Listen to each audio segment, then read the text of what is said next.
बुद्धवान कहते हैं कि मत हत्या कर मत त्रास दे, सबके एक के प्राण, अपनी सी ही वेदना, सब जीवों की जान, सब जीवों की जान। आज जो मनुष्य है अपने बल के ऊपर, ज्ञान के ऊपर, धन के ऊपर, माने सुंदरता के ऊपर इतना अभिमान करता है कि वो गलत कर्म करने से नहीं चूकता है। और उसको दिमाग में बैठा हुआ है कि ब्राह्मण तो हमको बोध गया जी में पिंडदान कर ही देगा, तो मोक्ष मुक्ति मिल ही जाएगा, या फिर काशी में जाके मर ही जाएंगे तो मोक्ष मुक्ति मिल ही जाएगा। ये भरम पैदा कर दिया है। लेकिन आपको राम से डरने की जरूरत नहीं है, बुद्ध के डरने से जरूरत नहीं है, ब्रह्मा विष्णु महेश से डरने की आवश्यकता नहीं है। आपको डरना है तो आप अपने बुरे कर्म से डरिए। अगर आप माता, पिता, पति, पत्नी, गाँव, घर, समाज, सास, ससुर को अगर ऊँचा आवाज़ में बात कर रहे हैं, अपमान कर रहे हैं, गलत बात बोल रहे हैं, गलत व्यवहार कर रहे हैं, अगर जीव को मार के हत्या करके खा रहे हैं, देवता-देवी के नाम पर चढ़ा करके खा रहे हैं, तो माता-पिता, सास, ससुर, पति-पत्नी तो कुछ नहीं बोलेंगे बाबू, नहीं बोलेंगे। लेकिन आप जो गलत कर्म किए हैं, वो कर्म ही आपको दंड दे देगा। जैसे आप हमको आज देख लीजिए कि हम गाड़ी चलाते थे, सूरज ड्राइवर थे, आज सूरज संत हुए। तो आज हम वही सूरज ड्राइवर हैं, जो आज से 30 साल पहले थे। लेकिन आज हम अपने मन को, प्रवृत्ति को चेंज किया, अपनी चेतना को जगाए, अपने चेतना में आत्मा ने परमात्मा को ढूँढे और परमात्मा को अनुभव किए। वही परमात्मा एक चींटी में भी है, एक हाथी में भी है, एक स्त्री में भी है, एक पुरुष में है, एक जीव में है, एक भगवान में है। सबके अंदर में वो परमात्मा विराजमान है। इसलिए ईश्वर ईश्वर जीव अंश अविनाशी कहीं ने गोस्वामी तुलसी साहब जी रामचरितमानस में कि मनुष्य के जड़ और चेतन का गांठ पड़ गया। आई जड़ और चेतन को, गांठ को जब तक नहीं खोलेगा, कभी उसको आत्मा में परमात्मा नजर नहीं आ सकते हैं।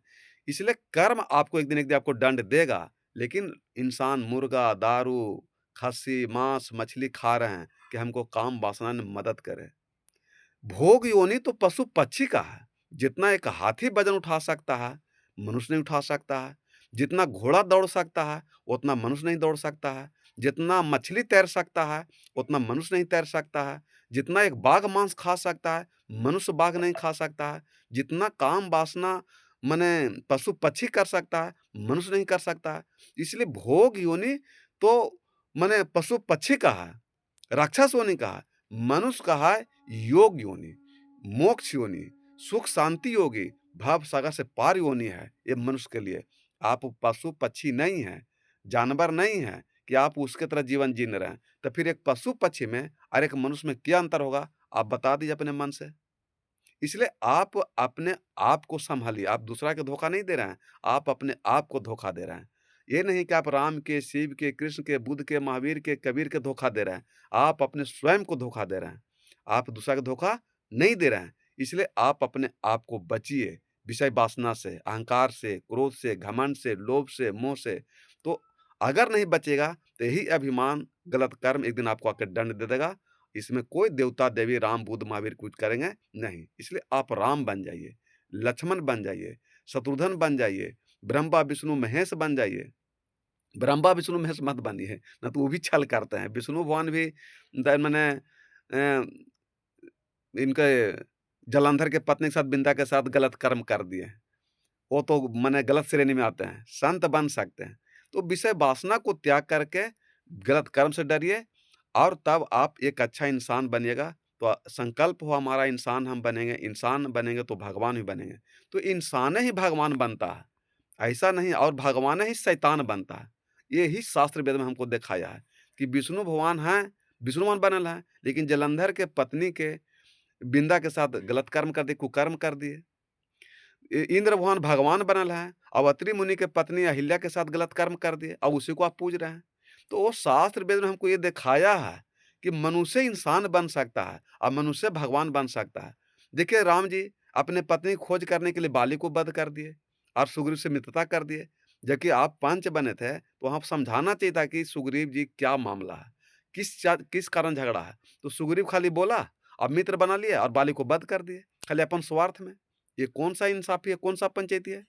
कृष्ण भगवान देखिए सही पंचायती किए कि वो कौरव को, पांडव को 10 बार समझाए, 1000 मरते समझाए कि इसको एको को गाँव दे दीजिए, एकाओ गौवों पाँचों भाई के दे दिए, लेकिन मानने के लिए तैयार नहीं हुआ और अंत में दुर्योधन कृष्ण भगवान को बंदी बनाना चाहा, तब कृष्ण भगवान महाभारत किए। ऐसे नहीं, देखिए राम में और कृष्ण में कितना अंतर है।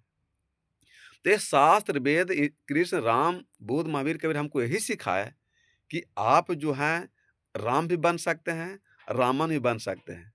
कि राम कृष्ण भी बन सकते हैं, राम भी बन सकते हैं, रावण भी बन सकते हैं, इंसान भी बन सकते हैं, भगवान भी बन सकते हैं। आप राक्षस भी बन सकते हैं, मानव भी बन सकते हैं, शैतान भी बन सकते हैं।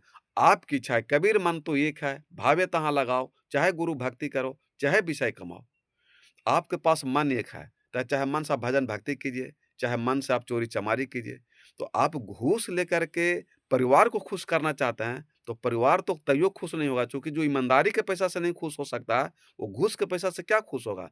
लेकिन अगर घूस के पैसा से आप परिवार को खुश करते हैं, तो परिवार तो खुश हो जाएगा, लेकिन परमात्मा आपसे नाखुश हो जाएँगे, आपका कर्म आपसे नाखुश हो जाएगा, आपका माने काल जो आपसे नाखुश हो जाएगा, यमराज आपसे नाखुश हो जाएँगे। फिर वो आके आपको दंड देंगे, अब भोगना पड़ेगा, कोई रोक नहीं सकता है।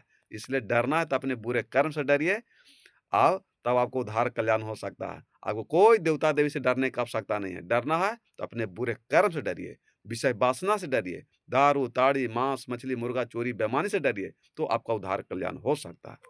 प्रेम से बोलिए सद्गुरुदेव भगवान की जय।